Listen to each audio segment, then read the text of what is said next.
Padre, del Hijo y del Espíritu Santo. Amén. Muy buenos días, mis queridos hermanos en Cristo. Reflexionemos hoy del Evangelio de San Lucas, capítulo 9, versículos del 7 al 9. En aquel tiempo el rey Herodes se enteró de todos los prodigios que Jesús hacía y no sabía qué atenerse, porque unos decían que Juan había resucitado, otros que había regresado a Elías y otros que había vuelto a la vida uno de los antiguos profetas. Pero Herodes decía: a Juan yo lo mandé decapitar, ¿quién será pues este del que oigo semejantes cosas? Y tenía curiosidad de ver a Jesús. Palabra del Señor. Bueno, pues este evangelio nos habla de lo que está suscitando Jesús alrededor de él y en las autoridades, ¿verdad? Y básicamente lo que Jesús les está haciendo son todos sus prodigios, todos sus milagros, todos su nuevo pensamiento que confunde a ellos, porque la palabra de Dios, si no se interpreta correctamente, pues nos puede llevar a la confusión, ¿verdad? Pues este evangelio que leemos, pues es la consecuencia de las obras de actuar de Jesús. Su enseñanza no podía pasar desapercibida y las autoridades políticas y religiosas estaban muy atentas ante cualquier movimiento social que pudiera poner en riesgo su estabilidad y dominio. ¿Quién era Jesús? Un profeta, Juan el Bautista resucitado. No podía ser porque a Juan Herodes lo había mandado decapitar. De esta manera, pues, empieza a perfilar el trágico destino de Jesús. Su mensaje se convertirá en una amenaza y más tarde lo buscarán para matarlo como a Juan. Así es, cuando nosotros entendemos el mensaje de Jesús, tenemos que comprender lo que Jesús quiere que nosotros hagamos en nuestra vida. Si nosotros no somos capaces de hacer la voluntad de Dios, entonces nosotros no podremos entender la razón de nuestra existencia. Jesús tiene que causar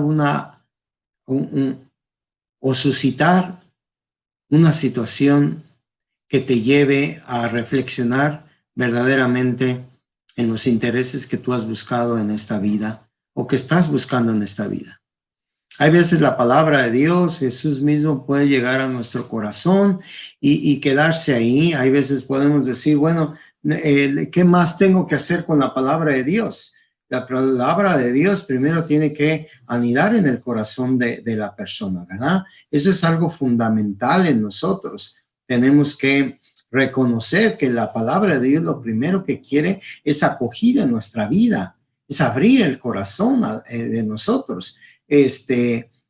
Hay veces la palabra de Dios nos invita y nos lleva a una actuación, ¿verdad? A querer reflexionar verdaderamente lo que estamos haciendo con la palabra de Dios. Pero hay veces es tiempo de guardarla en nuestro corazón, tiempo de meditarla, tiempo de gozar la palabra de Dios para que cada día Él se manifieste más en su realeza, en su divinidad, en sus deseos inmensos de conquistar el corazón de cada uno de nosotros, ¿verdad? Herodes obviamente era un hombre de ellos, pero le servía al pueblo romano, al imperio romano, y él reconocía, ¿verdad? Dice que hay una curiosidad de conocer a Jesús. ¿Tú conoces personas que tienen curiosidad por conocer a Jesús? Y en ningún momento se escucha que él hable cosas malas de Jesús, como mucha gente que ni siquiera conoce nada de Jesús y se atreve a decir tantas cosas malas de Jesús, ¿verdad? Nunca han leído la palabra de Dios y ponen en duda la integridad moral de nuestro Señor Jesucristo, ¿verdad? No quieren reconocer toda su sabiduría divina, todo este mensaje que nos invita a que nosotros verdaderamente seamos auténticos seguidores de Jesús y que busquemos esa misión que Él desea que nosotros hagamos en esta vida, ¿verdad? Pero aquí Herodes solamente dice, bueno, yo maté a Juan el Bautista. Entonces quiere decir que este no es Juan, yo lo maté, ¿verdad? ¿Quién será este? Que yo oigo semejantes cosas de él. ¿Qué es lo que oyes tú de Jesús? ¿Qué es lo que oyes tú de Jesús? ¿Y por qué te confronta a ti Jesús? ¿Por qué te choca a ti Jesús? ¿Por qué te reta a ti Jesús? Él oía cosas reales de Jesús. Jesús sana, Jesús libera, Jesús salva, Jesús resucita, Jesús cambia, Jesús ilumina, Jesús restituye dignidad de las personas. Jesús es un gran predicador.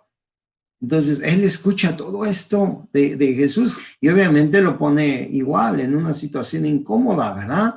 ¿Por qué? Porque siempre se asocia al poder que yo tengo con el poder que tiene Jesús. Y entonces Herodes pensaba que Jesús estaba moviendo el tapete, como decimos nosotros, ¿verdad?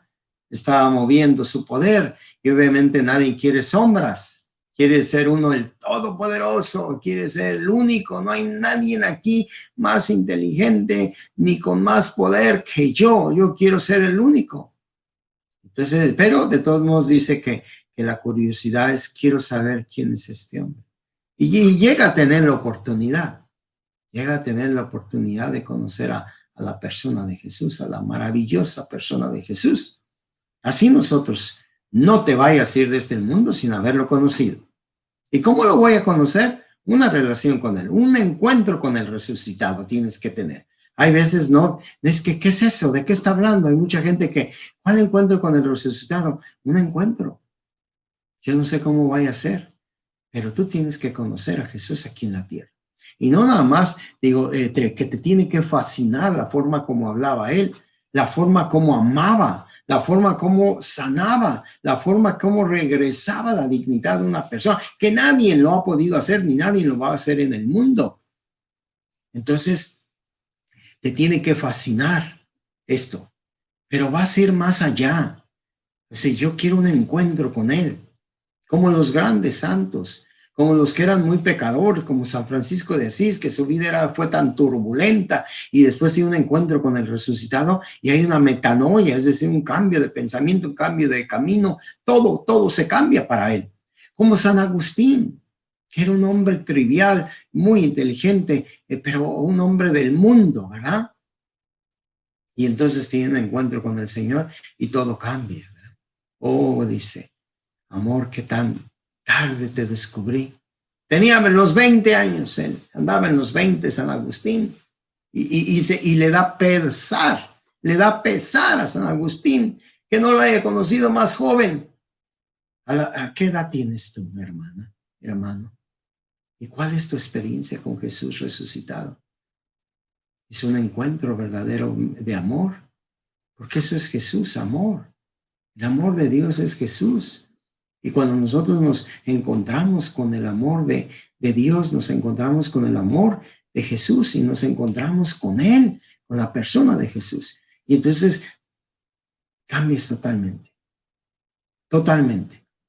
Tus ojos están puestos en la eternidad. Y todo lo que te pasa, como a San Agustín, para San Pablo, para mí los males son una ganancia. Yo todo esto lo acepto con gran alegría. ¿Por qué? ¿Por qué pasó esto? Porque está enamorado del amor y la misericordia de nuestro Señor. Así nosotros. Todos los días, esfuérzate. Tan siquiera empieza con una curiosidad acerca de la persona de Jesús, leyendo todos los días las Sagradas Escrituras, empezando por los Evangelios, como este Evangelio este es de San Lucas, pero mi sugerencia es ir a leer el Evangelio de San Mateo, conocer antropológicamente, históricamente, la genealogía de nuestro Señor Jesucristo, y ahí vamos avanzando poco a poco hasta descubrir más ese misterio que se llama Jesús de Nazaret. Que el Señor les bendiga. El Padre, el Hijo y el Espíritu Santo.